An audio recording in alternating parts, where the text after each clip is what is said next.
Ce que j'aime dans le métier, je pense, c'est la diversité des activités.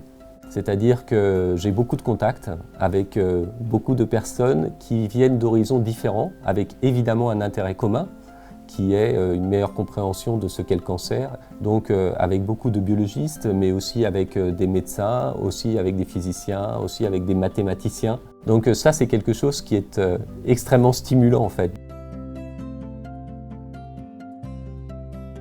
Très tôt, en fait, j'ai voulu faire de la recherche. J'avais, je pense, cette curiosité qui anime le chercheur. Et après, c'est au cours de mes études en pharmacie que j'ai eu ce goût très prononcé pour la cancérologie.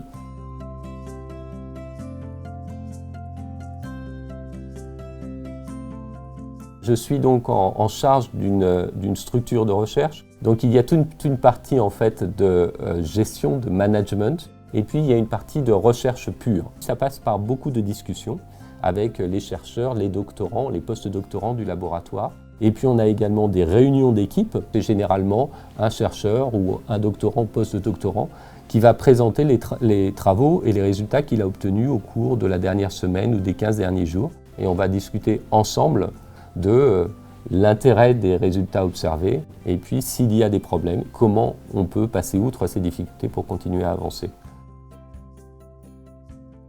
Évidemment, nous n'allons pas jusqu'au développement ultime du médicament. Nous sommes donc très clairement en amont de ce développement, mais nous développons toutes les approches qui permettent de proposer de nouvelles molécules dont on connaît le potentiel thérapeutique.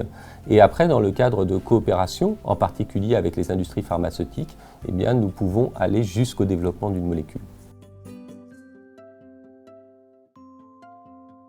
C'est un métier de liberté d'abord. C'est de pouvoir décider presque au jour le jour quelle sera son activité.